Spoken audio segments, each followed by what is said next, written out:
So this video is about how to do marking in FireFly, which once you get the hang of it, can actually save you a lot of time. And also it can help, especially with those who have iPads in third and fourth form, that it can minimize the amount of paper that you're actually asking them to print out as well.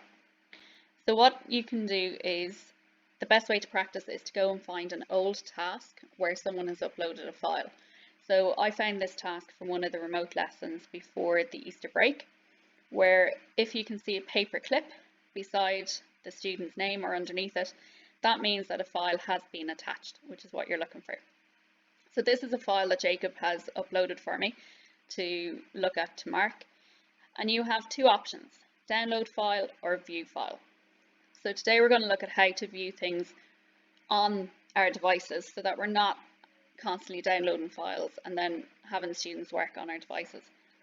So if you click on view file, whatever file format that student has uploaded the file in, whether they're using Mac software or Windows software, it will all be converted into a PDF.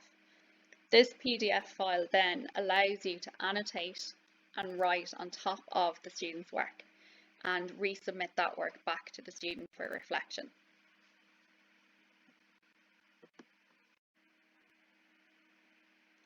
So this is Jacob's file. It was originally a Microsoft Word document, you can see by the extension here and the file name, but now it's a PDF. So on FireFly, a new window will open up with the file inside it, and you will see these buttons, various buttons along the top of the toolbar. So if we work our way through them, the first one is a pen, and this pen allows you to mark or to basically draw anything really, any shapes that you want. So for example, this answer here that Jacob has put in is correct. So I can draw a tick. And if you end up making a mistake like this one, you can just press the undo button and the whole thing can be undone.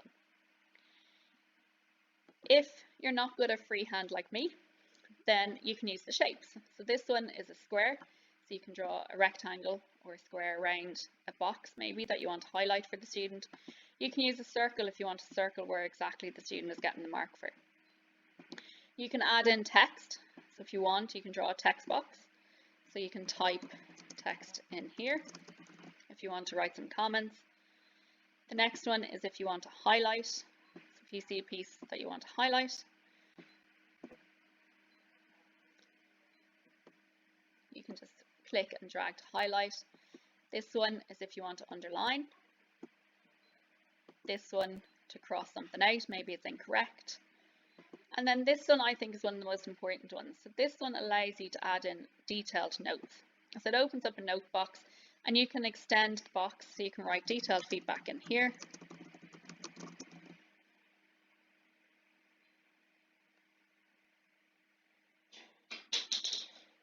Once it catches up. And you can extend the box or you can click and drag it onto anywhere that you need to. At any point, if you want to get back to the pure bones of the document and delete all your feedback because you've gone horrifically wrong, if you just press this button, it will undo all the work that you've done. This one undoes the last action that you performed. Finally, if you want to download the work as a specimen of marked work, then you just press the download button and it will download the document with all your annotations on it. If you have set the task that you're going to provide a mark and feedback, if you click on the marks and feedback button, then the marks and feedback box will come up where you can fill in your marks and you can give optional feedback there if you want. You can press save mark and that mark then will go into your gradebook if you originally set it up in the task as to be displayed in your gradebook. Once you're finished, you can either save if you're just working on one student at a time by pressing the save button here, or if you're working on a class group, you can press save and next student and it will bring up the file for the next student. Once you have that done, if you press save, so I'm saving that work that I've marked, it saves it as a second file. So it doesn't erase the student's original file. The student's original file is still there, But what's going to happen is that a second file is made, which you can see here, that says I've added a file, and it says that it was annotated, which basically is the marked version. It then says it's ready to send, and I can choose then to send that response back to Jacob. Always remember that if you have sat down and done a batch of marking, always remember to check send response to students, because if you log out of FireFly, you're running the risk of losing all of your responses and having to do them all again. Trust me, it's happened to me in the past. So always check send response to student and double check if you do need to send any.